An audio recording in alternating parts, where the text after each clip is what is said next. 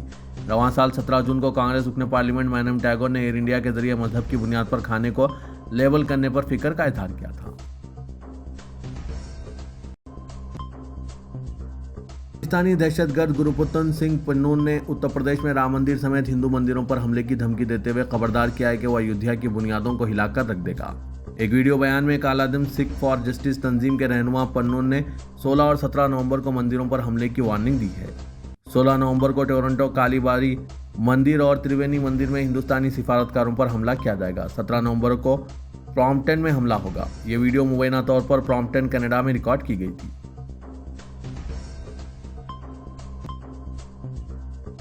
RSS نے ریاست تلنگانہ میں اپنی سرگرمیوں میں شدت پیدا کر دی ہے۔ نظام آباد میں RSS نے کیمپ منعقد کیا، جس میں سماج کے مختلف طبقات سے تعلق رکھنے والے افراد نے شرکت کی۔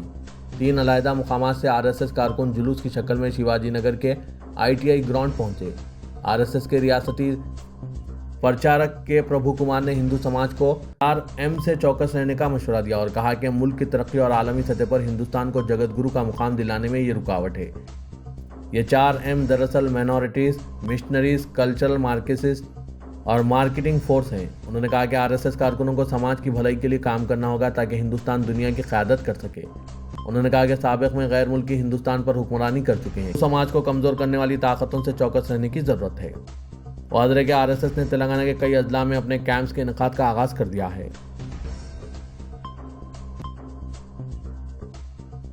تلنگانہ حکومت جلد ہی الیکٹرانک موٹر وہیکل کے لیے نئی پالیسی مدون کرنے کی منصوبہ بندی کر رہی ہے۔ چیف منسٹر ریونت ریڈی نے ریاست میں اسسٹنٹ موٹر وہیکل انسپکٹر کے عہدے پر کیے جانے والے تقررات کے تقرر نامہ حوالے کرنے کی تقریب سے خطاب کرتے ہوئے ان خیالات کا اظہار کیا اور کہا کہ ریاستی حکومت کی جانب سے اندرون 10 ماہ 50,000 سے زائد نوجوانوں کو ملازمتوں کی فراہمی کے ذریعے کانگریس نے ریکارڈ قائم کیا ہے۔ ریونت ریڈی نے کہا کہ ریاستی حکومت کی جانب سے بے روزگاری کے خاتمے کے لیے ممکنہ اقدامات کیے جا رہے ہیں۔ جناب زاہد علی خان، ایڈیٹر روزنامہ سیاست کو چیف منسٹر ریونت ریڈی نے حکومت تلنگانہ کے تلنگانہ ریاستی اردو اکیڈمی کے توسط سے دیے جانے والے مولانا ابوالکلام آزاد ایوارڈ برائے سال 2022 پیش کیا اور ان کی شال پوشی کی گئی۔ حکومت تلنگانہ کے محکمہ اقلیتی بہبود کی جانب سے منعقدہ یوم تعلیم و یوم اقلیتی بہبود کے موقع پر مولانا ابوالکلام آزاد ایوارڈ برائے سال 2019 سابق وزیر قانون سید آصف پاشا کو ان کی علمی خدمات کے اعتراف میں دیا گیا، جبکہ سال 2020 کا ایوارڈ غلام یزدانی ایڈوکیٹ کو فروغ اردو کے لیے پیش کیا گیا۔ 2021 کا ایوارڈ محترمہ لکشمی دیوی راج کو ان کی ثقافتی خدمات کے عوض پیش کیا گیا۔ سال 2022 کا ابوالکلام آزاد ایوارڈ جناب زاہد علی خان، ایڈیٹر روزنامہ سیاست کو ان کی ملی صحافتی اور اردو کی خدمت کے عوض پیش کیا گیا۔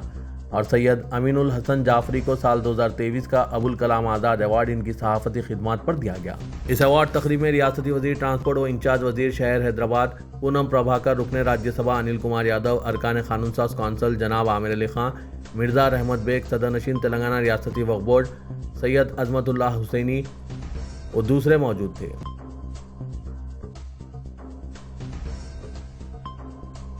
ملک کے پہلے وزیر تعلیم مولانا ابوالکلام آزاد کی یوم پیدائش کے موقع پر مولانا آزاد نیشنل اردو یونیورسٹی نے یوم آزاد تقاریب کا اہتمام کیا۔ قومی کونسل برائے تعلیمی تحقیق و تربیت کے سابق ڈائریکٹر پدم شری پروفیسر کرشنا کمار نے مولانا آزاد یادگاری خطبہ دیا۔ وائس چانسلر پروفیسر سید عین الحسن نے صدارت کی۔ شعبہ صحافت میں نمایاں خدمات کے اعتراف میں بیورو چیف روزنامہ سیاست جناب رشید الدین کو ستارہ صحافت ایوارڈ پیش کیا گیا۔ وائس چانسلر پروفیسر عین الحسن نے توصیف نامہ اور یادگاری مومنٹو پیش کرتے ہوئے شال پوشی کی۔ مولانا ابوالکلام آزاد چونکہ عالم دین کے علاوہ ایک صحافی بھی تھے، لہٰذا ان کے نام سے موسوم قومی یونیورسٹی نے صحافت میں دیرینہ خدمات پر اعزاز کے لیے بیورو چیف روزنامہ سیاست جناب رشید الدین کا انتخاب کیا۔ ملک میں محبت اور فرقہ وارانہ ہم آہنگی کے فروغ کے لیے اقلیتوں کو علاقائی جماعتوں کی سازشوں کا شکار ہونے کے بجائے قومی سطح پر ملک کے مفادات، دستور اور تحفظات کو بچانے متحد ہونے کی ضرورت ہے۔ تلنگانہ کے وزیر اعلیٰ ریونت ریڈی نے یوم تعلیم و یوم اقلیتی بہبود کے موقع پر خطاب کے دوران یہ بات کہی۔ انہوں نے بتایا کہ ملک میں فی الحال صرف 2 نظریات اور 2 پریوار کام کر رہے ہیں، جن میں ایک گاندھی پریوار ہے جو ملک میں فرقہ وارانہ ہم آہنگی کے علاوہ تحفظات اور دستور کی حفاظت کے لیے کام کر رہا ہے، جبکہ دوسرا مودی پریوار ہے جو ملک کو مذہب کی بنیاد پر تقسیم کرنے کے علاوہ تحفظات و دستور کو ختم کرنے کی کوشش میں مصروف ہے۔ چیف منسٹر نے تقریب کے شرکاء کو مشورہ دیا کہ وہ مہاراشٹر کے علاوہ جھارکھنڈ میں اپنے رشتہ داروں اور رفقا کو کانگریس کے حق میں ووٹ کے استعمال کی ترغیب دیں اور انہیں بتائیں کہ تلنگانہ میں کانگریس کس طرح سے کام کر رہی ہے۔ ریونت ریڈی نے بھارت رتن مولانا عبدالکلام آزاد کی خدمات کو خراج عقیدت پیش کرتے ہوئے کہا کہ پنڈت جواہر لال نہرو کی کابینہ میں مولانا آزاد نے وزیر تعلیم کی حیثیت سے 11 سال خدمات انجام دیتے ہوئے جو پالیسی مدون کی، اس پر عمل آوری کے نتیجے میں آج ہندوستان تعلیمی ترقی کی راہ پر گامزن ہے۔ انہوں نے بتایا کہ راہل گاندھی ملک بھر میں نفرت کے بازار میں محبت کی دکان کھول رہے ہیں، جبکہ مودی پریوار ملک میں نفرت کے فروغ سے اقتدار حاصل کرنے میں مصروف ہے۔ چیف منسٹر تلنگانہ کے گزشتہ اسمبلی انتخابات میں کانگریس کے ایک بھی مسلم امیدوار کو کامیاب نہ بنانے پر ناراضگی کا اظہار کیا اور کہا کہ ریاست میں مسلمانوں نے کانگریس کو اقتدار پر لانے میں کلیدی کردار ادا کیا، لیکن پارٹی سے مسلم امیدواروں کو میدان میں اتارنے کے باوجود انہیں کامیاب نہیں کیا، جس کے نتیجے میں آج کابینہ میں ان کی نمائندگی نہیں ہے۔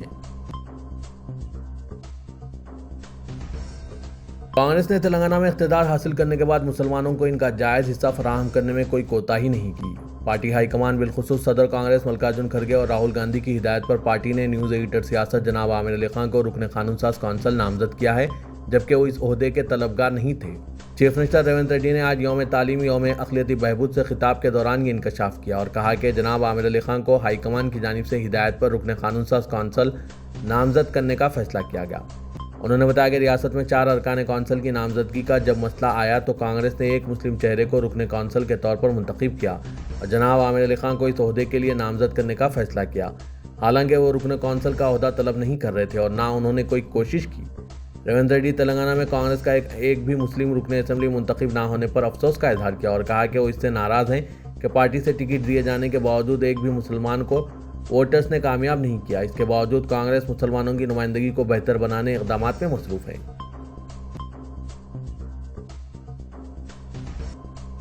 تلنگانہ حکومت کی جانب سے بڑے پیمانے پر IAS عہدیداروں کے تبادلے کے احکامات جاری کیے گئے ہیں۔ چیف سیکرٹری شانتی کماری نے اس ضمن میں سرکاری احکامات جاری کیے ہیں۔ سرکاری حکم نامے کے مطابق سمیتا سبروال رکن secretary Telangana state finance commission کا تبادلہ کر کے انہیں سیکرٹری محکمہ امور نوجوانان و سیاحت مقرر کیا گیا۔ اس عہدے پر فائز این سریدھر کو مکمل اضافی چارج سے سبکدوش کر دیا گیا۔ سمیتا سبروال کو رکن secretary Telangana state finance commission و ڈائریکٹر محکمہ آرکیولوجی کا مکمل اضافی چارج بھی دیا گیا ہے۔ ڈی سریدھر کمشنر ایکسائز کا تبادلہ کر کے انہیں سیکرٹری محکمہ BC ویلفیئر مقرر کیا۔ حیدرآباد سٹی پولیس کی جانب سے تحدیدات عائد کی گئی ہیں۔ کمشنر آفس سے جاری کردہ پریس نوٹ کے مطابق 11 نومبر سے آئندہ احکامات تک سیکریٹریٹ کے آس پاس 5 یا 5 سے زائد افراد کے جمع ہونے کے علاوہ جلسے، جلوس، دھرنا اور ریلیوں پر امتناع کیا گیا ہے۔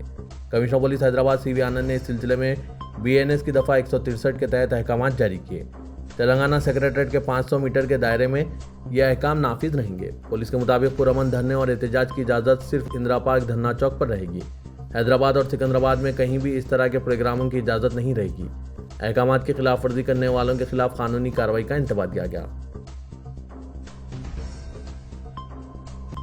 حلقہ اسمبلی نامپلی میں کانگریس لیڈر و انچارج نامپلی محمد فیروز خان نے ملے پلی کے علاقے افضل ساگر مانگواڑوں کی بستی میں گھر گھر پہنچ کر عوام میں حکومت کی جانب سے کاسٹ سروے سے متعلق شعور بیدار کرنے کی کوشش کی اور ساتھ ہی تفصیلات فراہم کرنے کے لیے ان میں جو ڈر موجود ہے اسے بھگاتے ہوئے سروے کے لیے آنے والے عہدیداروں کے ساتھ تعاون کی خواہش کی۔